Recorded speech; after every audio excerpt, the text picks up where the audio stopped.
Last time, we began to explore the world where Ash woke up on time for the first day of his journey.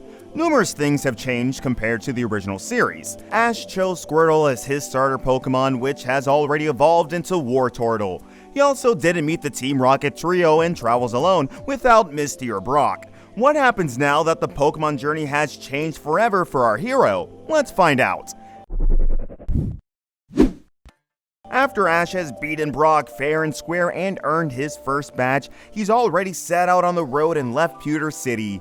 However, due to the excitement over his first gym battle win, Ash forgot something essential. He forgot to ask where the next Pokemon gym is. Since he's been walking away from Pewter City for a while, returning there doesn't seem like an option. At least he can catch more Pokemon until he meets someone who knows where the closest gym is. But that will have to wait until tomorrow, because the sun is already setting. Ash begins to scan the area and find a place to spend the night.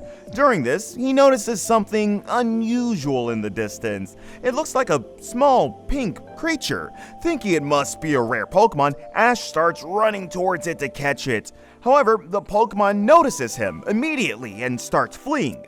Ash is slowly catching up to it as his running pace is much faster than the Pokemon's. But the Pokemon changed course, turned towards a nearby rock and went inside a cave.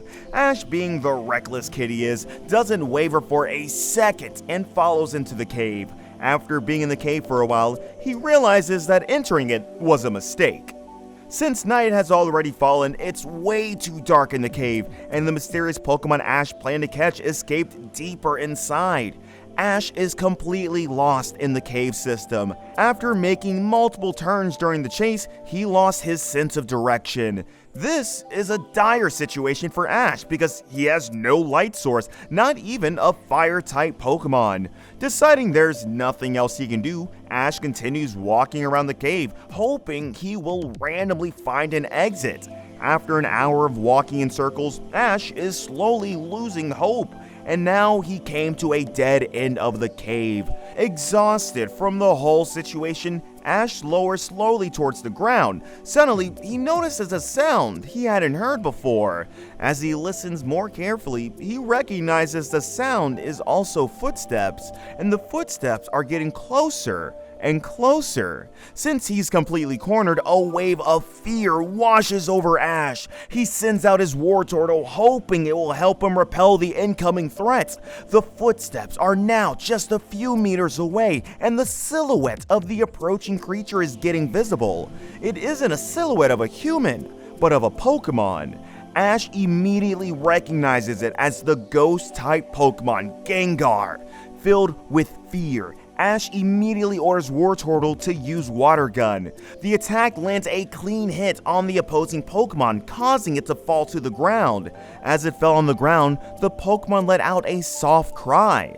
This wasn't a sound Ash would expect of a ghost-type Pokemon.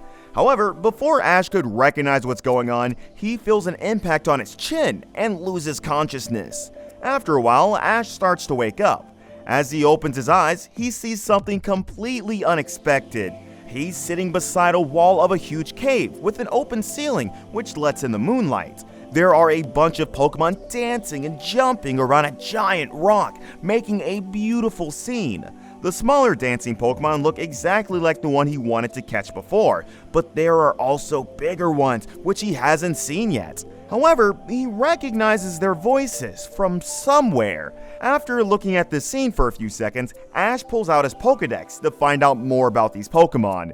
He learns that they are Clefairy and Clefable, friendly Pokemon usually found only on Mount Moon. When one of the Clefable sees Ash is finally awake, it approaches him.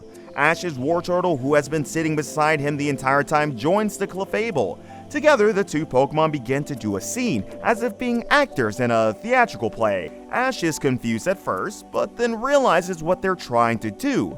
They're explaining to him what happened earlier in the cave. The Pokemon approaching Ash wasn't Gengar, but a Clefable. Ash confused them because the two Pokemon have a similar body shape. When he ordered Wartortle to use Water Gun, Clefable got angry because it was following Ash only to help him escape the cave. That's why Clefable used Headbutt and knocked out Ash. Then, with the help of Wartortle, it dragged Ash all the way here. Ash thanks the two Pokemon and apologizes to Clefable for hitting it with an attack. He then continues to watch the beautiful scene until falling asleep again, since it was really late at night. Next morning, Ash wakes up to loud noises. Still a bit sleepy after the eventful night he experienced yesterday, he leaves the cave through the cave exit leading to the forest. He immediately notices the source of the loud noises. There's a Pokemon battle taking place. A trainer's trying to capture Clefairy using his Pidgeotto. When Ash looks more closely at the trainer, he realizes it's someone familiar. It's Sora, one of the other 3 trainers from Pallet Town.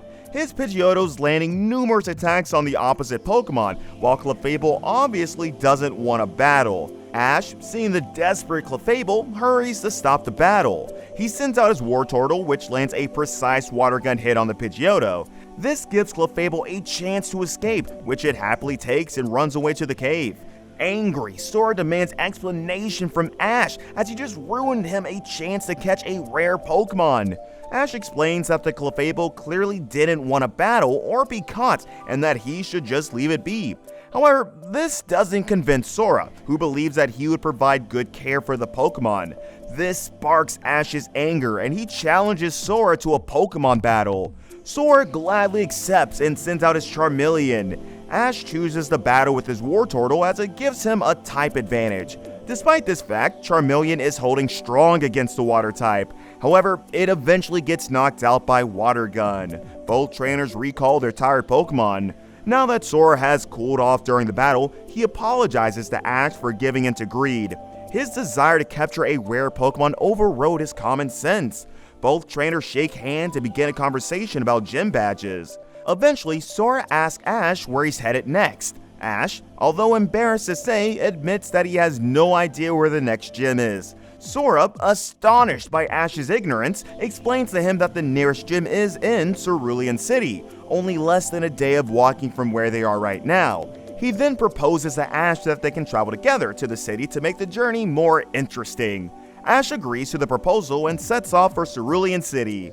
On the way, they share what they have experienced so far in their journey and what their goals are. Ash learns that Sora wants to be a gym leader in the future, but that he'll give the Pokemon League a try first. When they finally arrive in Cerulean City, it's already dawn. Sora advises Ash that the next closest gym to Cerulean City is Saffron City. However, Sora's next destination is Vermilion City. For some secret reason, he doesn't want to tell Ash. Ash then thanks Sora for everything and they split up. Ash spends the night in one of the hotels and the next day immediately goes to the Cerulean Gym. As he now stands in front of the gym, he gets excited again, as this is the next step towards his goals. When he enters the gym, he sees a giant water pool. There are 3 girls practicing some kind of water acrobatics. Ash approaches them and asks them where the gym leader is, because he came to challenge him. The 3 girls introduce themselves as Violet, Daisy, and Lily, the gym leaders of Cerulean City. Ash doesn't waste a second and immediately challenges them to a battle for the badge. Being obligated to accept this challenge, the gym leaders accept and explain the rules. Each trainer will be allowed to use 2 Pokemon. The battle begins. Ash starts the battle with the Spearow while the gym leaders begin with Seal. After a quick exchange of attacks, Spearow finishes Seal off with Peck. The gym leaders continued with Seeking, with a strategy to stay underwater. Ash, realizing this isn't going anywhere, calls back Spearow and sends out Wartortle. Wartortle, Ash's strongest Pokemon, makes quick work of Seeking with a bite. With the gym leaders out of usable Pokemon, Ash has won. The win doesn't even feel real to him as it came too quickly and without much effort. The gym leaders explain to Ash that they don't really specialize in Pokemon battles, and they're focusing much more on their performances. However, this doesn't take away Ash's joy at earning the second gym badge. Ash thanks them for the match and leaves the gym with a wide smile. Now that he's achieved his goal in Cerulean City, he should set out for the next city. So, Ash's next destination is Saffron City. What do you think of Ash's adventure so far? Where was Misty in the last battle? What is Sora's secret mission in Vermilion? Tell us what you think in the comments below, and see the Pokemon you definitely don't remember.